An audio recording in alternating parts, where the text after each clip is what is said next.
नमस्कार दोस्तों, मैं हूं मनोज कुमार गुप्ता। आप देख रहे हैं मेरे चैनल को। इसका नाम है रेगुलर क्लासेस फॉर अकाउंट। सामने आपको दिख रही है इनकम टैक्स की बुक।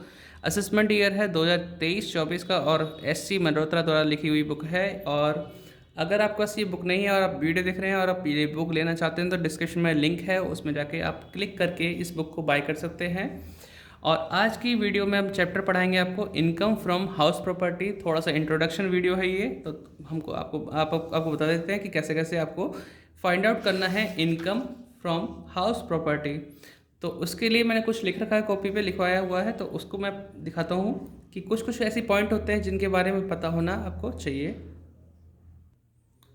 तो ये लिखा हुआ है इसमें। पहले हमने एक डेफिनेशन लिखी है इनकम फ्रॉम हाउस प्रॉपर्टी। आप ध्यान रख देना समझने पे, ठीक है।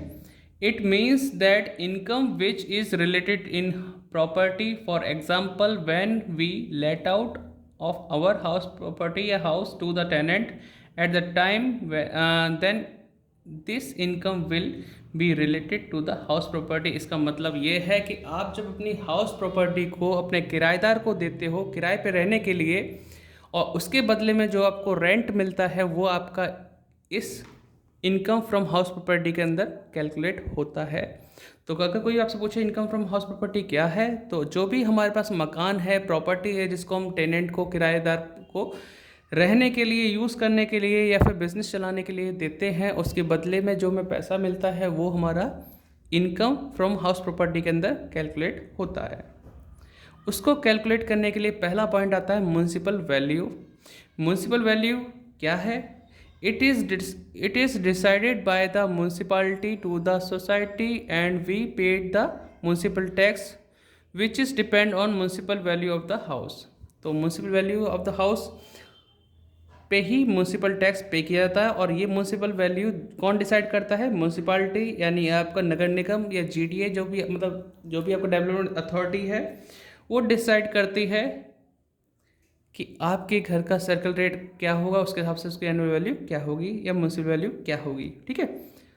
तो ये है म्यूनसिपैलिटी तय करती है, उसी वैल्यू पर हम म्यूनसिपल टैक्स को पे करते हैं।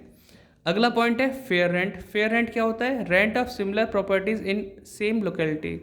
आसपास की लोकेलिटी में जहाँ आपका मकान है, वो जो रेंट चल रहा है आसपास की लोकेलिटी में, वही आपका फेयर रेंट कहलाएगा। तीसरा पॉइंट आता है जो काम का है। देखो बुक में भी आप पढ़ सकते हो, ये पॉइंट सब कुछ लिखे हुए हैं। थोड़ा सा लैंग्वेज में चेंज हो सकता है, तो आप उसमें भी पढ़ के देख लेना, शायद आपको अच्छा समझ में आ जाए। Actual rent, it means rent is received by tenant to the owner of house being timely. यानी ये वो रेंट होता है जो टेनेंट पे करता है ऑनर को, हाउस के ऑनर को, वो भी टाइमली, हर महीने या क्वार्टरली या ईयरली, जो भी डिसाइडेड होता है, तो वो कहलाता है एक्चुअल रेंट। अब आती है बात एक्सपेक्टेड रेंट क्या होगा। म्यूनसिपल वैल्यू और फेयर रेंट में आप कंपैरिजन करोगे, जो भी वैल्यू ज़्यादा होगी वो कहलाएगा एक्सपेक्टेड रेंट। इसको लिखा है to decide this rent we should compare in between municipal value and fair rent, which ever is greater called expected rent. जो भी ज़्यादा होगा इनमें से वो आपको क्या कहलाएगा? Expected rent. अगला पॉइंट आता है हमारे पास ग्रॉस एनुअल वैल्यू। अब इसको कैसे निकालते हैं? इसके लिए हम एक्सपेक्टेड रेंट और एक्चुअल रेंट में कंपैरिजन करते हैं, जो भी वैल्यू ज़्यादा आती है उसी को बोलते हैं gross annual value. To decide this value we should compare in between expected rent and actual rent which ever is greater. जो भी ज़्यादा होगा वो आपका ग्रॉस एनुअल वैल्यू आएगा। फिर इसके आगे हमने लिखवा रखा है फॉर्मेट। ये फॉर्मेट आपको मिल जाएगा, बुक के अंदर भी मिल जाएगा, तो बुक से ही बता देते हैं, ठीक है। बाकी डिडक्शन भी हमारे पास हैं, जो कि आगे आने वाली वीडियो में पता चल जाएंगे, या फिर इसी में कोशिश करूँगा मैं आपको। पहले बुक पे दिखा देता हूँ।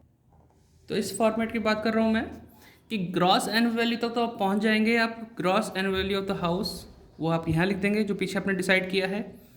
और बाकी इस पर लिखा income from let out house property, तो ग्रॉस एनुअल वैल्यू आप लिख देंगे, उसमें से माइनस करेंगे local tax paid by the owner during the previous year. जो पेमेंट किया है ऑनर ने, लोकल टैक्स या म्यूनसिपल टैक्स, वो लिखेंगे। अनरियलाइज रेंट वो यहाँ पे आएगा, दोनों को प्लस करके यहाँ लिखेंगे, माइनस कर देंगे, तो आएगा नेट एनुअल वैल्यू। उसमें से डिडक्शन माइनस करते हैं, लेस डिडक्शन अंडर सेक्शन 24 के अकॉर्डिंग। पहला पॉइंट आएगा इसमें 30% ऑफ नेट एनुअल वैल्यू, जो कि 30 परसेंट के अकॉर्डिंग इस एनुअल वैल्यू पे निकाला जाएगा, यहाँ लिख देंगे। सेकंड पॉइंट होगा उसमें ए और बी पार्ट दे रखे हैं, इंटरेस्ट और loan taken for purchase construction and repair of the house relating to the previous year. तो आपने जो लोन ले रखा है उसका प्रीवियस ईयर का जो इंटरेस्ट होगा वो आप यहाँ शो कर देंगे। फिर एक और पॉइंट है, interest on loan for the period prior to the previous year in which the house is complete is also allowable in 5 equal annual instalment.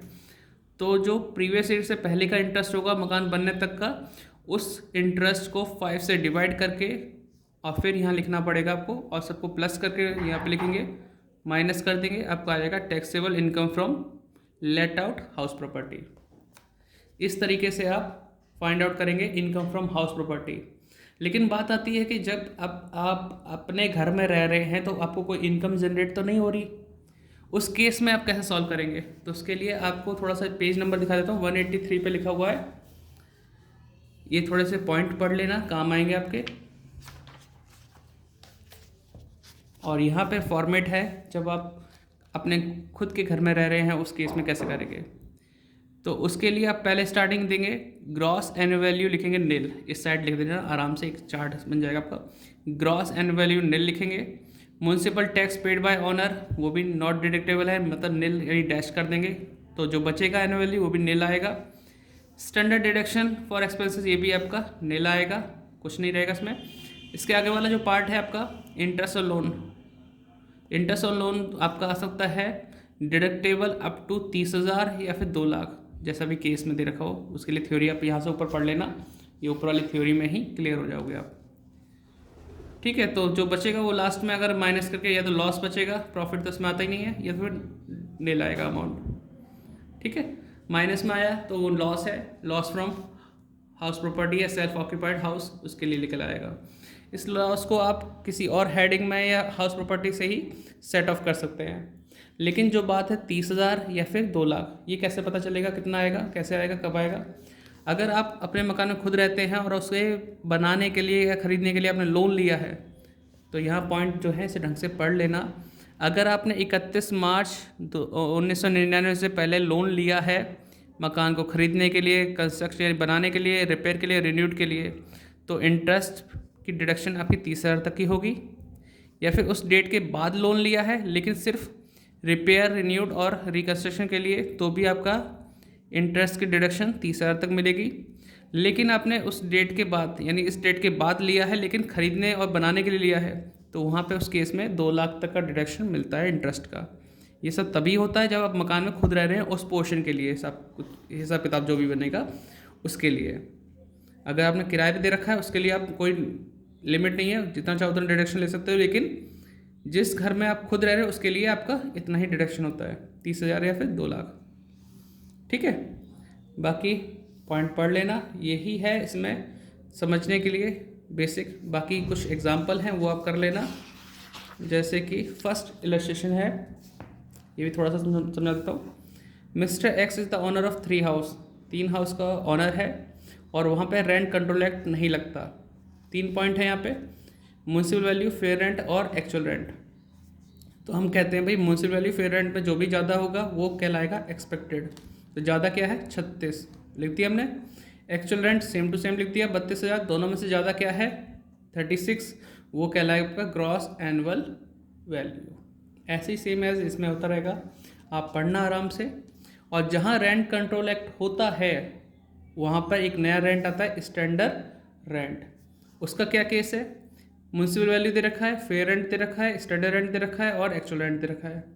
तो हम कहते हैं भाई म्यूनसिपल वैल्यू और फेयर रेंट में जो भी ज़्यादा हो, तो ज़्यादा क्या है 36, लेकिन वो स्टैंडर्ड रेंट से ज़्यादा नहीं होना चाहिए। तो स्टैंडर्ड रेंट कितना 30,000 और आपने जब कंपेयर किया तो ज़्यादा क्या लिखा 36। तो अगर स्टैंडर्ड रेंट से ज़्यादा आ रहा है वो अमाउंट, तो स्टैंडर्ड रेंट को ही एक्सपेक्टेड मानना होगा, क्योंकि स्टैंडर्ड रेंट उन इलाकों के लिए होता है जहाँ पे लोग मनमानी करते हैं, बहुत ज़्यादा एक्स्ट्रा रेंट मांगते हैं। तो उससे कहा गया आप इससे ज़्यादा उम्मीद नहीं लगा सकते स्टैंडर्ड रेंट से ज़्यादा, तो उसको कंट्रोल करने के लिए रेंट कंट्रोल एक्ट बनाया गया था।